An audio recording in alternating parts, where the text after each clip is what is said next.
সকাল বন্ধুরা, আমি পাপড়ি রূপকথা চ্যানেলে সবাইকে স্বাগত জানিয়ে শুরু করছি আজকের ভিডিও। সকালবেলায় রোজকার মতন হাঁটতে বেরিয়ে পড়েছিলাম। আজ কর্তামশাই, আমি আর মেয়ে তিনজনেই বেরিয়েছিলাম। তো রাস্তায় এই অপূর্ব সৌন্দর্যটাকে ক্যামেরা বন্দি করতে একটু ভুল করিনি, কারণ আজ ফোনটা নিয়ে বেরিয়েছিলাম। রোজ ফোন নিয়ে বেরোনো হয় না। শহরের অলিগলি পথ, সকালবেলা একটু মুক্ত হাওয়া, যেটা গ্রামে সবসময়ই পাওয়া যায়, আমাদের শহরে একটু মুক্ত হাওয়াটা দুর্লভ বিষয়বস্তু মনে হয়। তো সেই পথ চলতেই এই যে সৌন্দর্যগুলোকে একটু ক্যামেরাবন্দি করেছিলাম, যেটা আমার সবচেয়ে বেশি ভালো লাগে। এই দেখুন, আরও একটা ফুল। এটাকে কি বলে আমি ঠিক জানি না, নামটা মনে নেই, সেদিন কুড়িয়ে নিয়েছিলাম।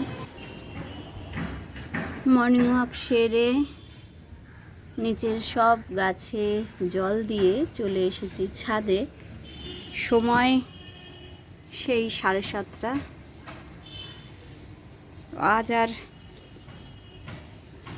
পরিষ্কার করা হচ্ছে না ছাদটা, কারণ যে হারে রোদ উঠে পড়েছে। দেখুন, মাছটা লাফালো কিন্তু দেখতে পেলাম না। এই রোদের মধ্যে আর কাজ করা যাবে না আজ। দেখুন বন্ধুরা, আমার ধেড়ে খুকির এখন সেই ছোট্টবেলার মতন কোলে শুয়ে খাওয়ার ইচ্ছা জেগেছে।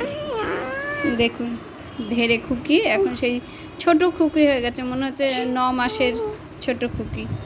নিয়ে কি কত বড় আর কত রকমের হয় আমার ধেড়ি খুকি, সব রকমের ন্যাকামো জানে। দেখতে হলে হবে কি যে পুচকি, কিন্তু ন্যাকামোতে সবার দাদিমা ঠাকুমা হয়ে যাবে। আবার হাত পা ছুটছে, কোলের মধ্যে শুয়ে নিয়েছে। এত বড় মেয়েকে কোলে নেওয়া যায়? সকালবেলা হাঁটতে গিয়ে অত সুন্দর ফুলগুলো দেখে আর আমার ছাদ বাগানের ফুল দেখে একটু কবিতা বলতে খুব ইচ্ছে জাগছে। আমরা সবাই স্বপ্ন দেখি, আর সেই স্বপ্ন যদি একটু বাস্তব হয় তাহলে কতই ভালো না হয়। যদি এমন হতো সকালটা কোনো অজানা স্বপ্নের রাজ্যে, যদি সারা রাতের দেখা স্বপ্নগুলো চোখ খুলতেই সত্যি হতো, তোমার আমার স্বপ্নের মাঝের যে সীমারেখা সেটা না থাকতো, যদি এমন হতো নীল দিগন্তে উড়ে যাওয়া বলাকার মতন আমিও ডানা মেলে ধরতাম, যদি এমন হতো সব রং মিশে রামধনু হয়ে আকাশে আমিও থাকতাম, যদি এমন হতো।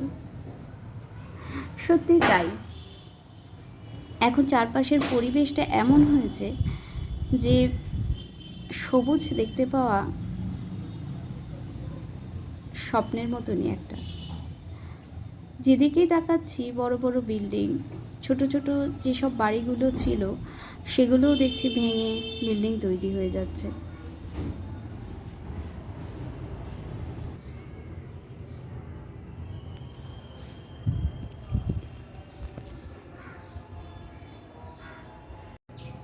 এই দেখুন, আরও একটা কুড়ি এসছে। দুটো তো আছেই, দুটো তো ছিলই। আজ দেখছি, এখন দেখছি, সকালেও দেখতে পাইনি, এখন দেখছি আরও একটা এসছে। এখন অপেক্ষা এদের রূপ দেখার। তো সবাই ভালো থাকবেন, সাবধানে থাকবেন, সুস্থ থাকবেন। আবার দেখা হবে পরের ভিডিওতে। নমস্কার।